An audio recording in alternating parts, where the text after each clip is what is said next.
আসসালামু আলাইকুম সম্মানিত শিক্ষক মণ্ডলী এবং অন্যান্য সরকারি চাকরিজীবীগণ, আশা করি সবাই ভালো আছেন।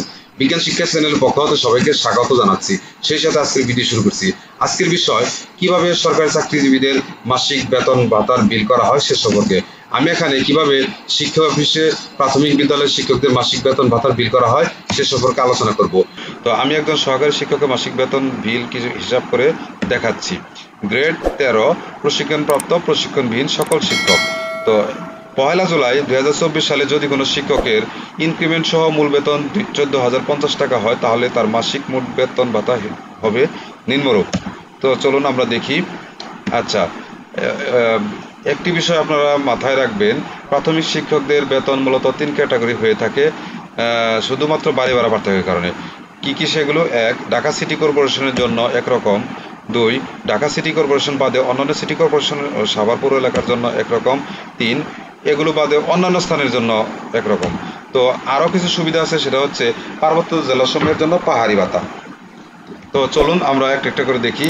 তবে আমরা শুরু করব ঢাকা সহ অন্যান্য সকল সিটি কর্পোরেশন বাদে অন্যান্য স্থানের জন্য নিম্নরূপ বেতন ভাতা করা হয়। 1, মূল বেতন 14,050। 2 নম্বর কি বাড়ি ভাড়া, মূল বেতনের 45%, এখানে 6,322 টাকা 50 পয়সা হয়। ন্যূনতম 4,800, মূল বেতনের রেঞ্জ 9,700 থেকে 16,000 পর্যন্ত। তো এখানে যদি সাপোজ 9,700 এর 5% যদি 4,800 কম হয়, তবুও তাকে 4,800 টাকা প্রদান করা হবে। আচ্ছা, 3, চিকিৎসা ভাতা 1,500 টাকা নির্ধারিত, এটা সকলের জন্য। তো টিফিন ভাতা 200 টাকা নির্ধারিত। বিশেষ ভাতা অর্থাৎ প্রণোদনা মূল বেতনের 5%, এখানে 1,000 টাকা প্রদান করা হয়েছে।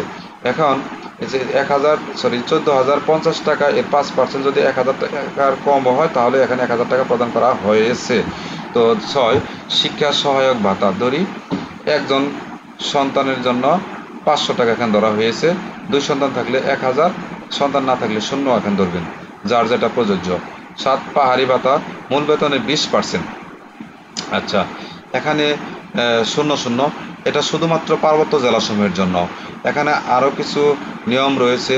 পার্বত্য জেলা এবং সদর উপজেলার জন্য 20%, তবে সর্বোচ্চ 3,000, এবং অন্যান্য পার্বত্য উপজেলাসমূহের জন্য 20%, তবে সর্বোচ্চ 5,000 পর্যন্ত প্রদান করা হয়। এটা মাসিক হিসেবে প্রতি মাসে বেতনের সাথে প্রদান করা হয়।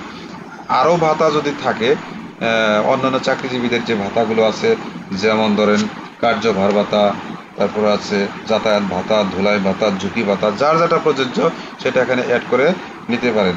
আচ্ছা, এখানে অনেক সিনিয়র সহকারী শিক্ষক আছেন যারা চলতি দায়িত্ব পেয়েছিলেন, তাদের জন্য মূল বেতনের 10% এবং সর্বোচ্চ 1,500 টাকা ভাতা প্রদান করা হয়েছে।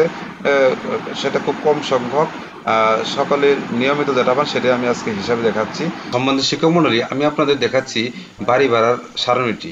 মূল বেতন এইদিকে দেওয়া আছে ঢাকা সিটি কর্পোরেশনের জন্য এইটা, ঢাকা সিটি কর্পোরেশন বাদ অন্যান্য সিটি কর্পোরেশন এইটা, অন্যান্য স্থানের জন্য এইটা। আমি আজকে আপনাদের যে বিষয়টা নিয়ে আলোচনা করছি সেটা হচ্ছে 9,701 হতে 16,000 পর্যন্ত যাদের মূল বেতন, তাদের অর্থাৎ এই মূল বেতনের মধ্যে 14,050 যাদের মূল বেতন তাদেরটা হিসাব করে দেখাচ্ছি। তো এই রুতে এই যে এই রুতে আমরা দেখাচ্ছি যে মাঝখানে এই রু। তো এখানে দেখা যাচ্ছে যে ঢাকা সিটি কর্পোরেশনের জন্য 60%, ঢাকা সিটি কর্পোরেশন বাদে অন্যান্য সিটি কর্পোরেশনের জন্য 50% হারে দেওয়া হয় বাড়ি ভাড়া, আর অন্যান্য স্থানের জন্য 45% হারে বাড়ি ভাড়া। এটাই আজকে আপনাদের সাথে আলোচনা করছি। তো চলুন মূল আলোচনায় ফিরে যাই। তাহলে আমরা দেখলাম এখানে মোট 23,572 টাকা 50 পয়সা। এখন আমি দেখাচ্ছি কি কি কর্তন আছে। কর্তন সমূহ: 1, কল্যাণ তহবিল কর্তন মূল বেতনের 1%, তাহলে আমাদের দ্বারায় 14,050-এর 1% করলে 140 টাকা 50 পয়সা, কিন্তু 150 টাকার উপরে নয়। স্ট্যাম্প ডিউটি 10 টাকা, এটা সকলের জন্য বাধ্যতামূলক।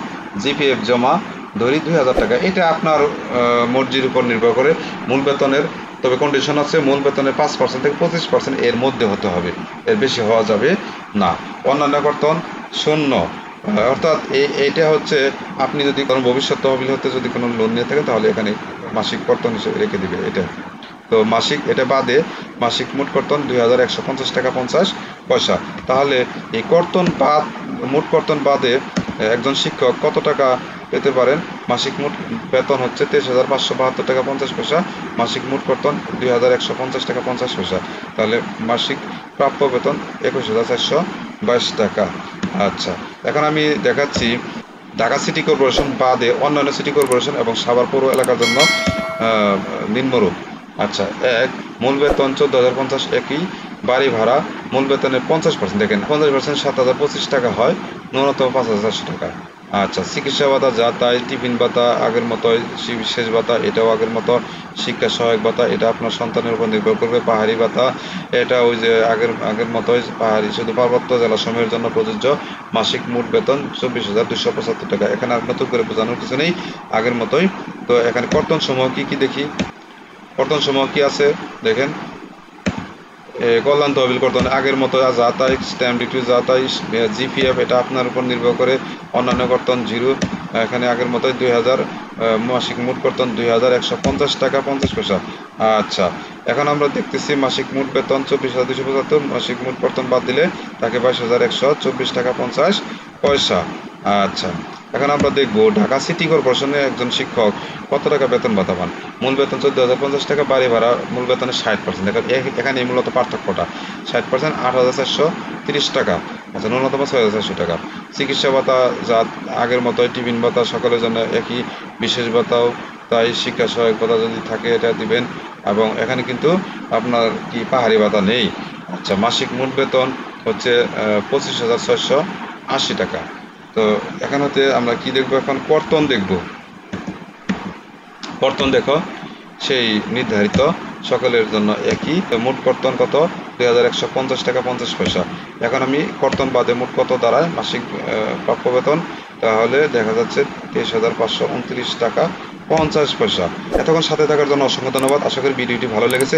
যদি ভিডিওটি একটু হেল্পফুল হয়ে থাকে তাহলে অবশ্যই একটি সাবস্ক্রাইব করবেন, এই অনুরোধ রেখে আজকের মতো এখানে শেষ করছি। আবার দেখা হবে নতুন কোনো ভিডিওতে, নতুন কোনো টপিকে। সেই পর্যন্ত সবাই ভালো থাকুন, সবার সুস্বাস্থ্য ও দীর্ঘায়ু কামনা করে এখানে শেষ করছি। আল্লাহ হাফেজ।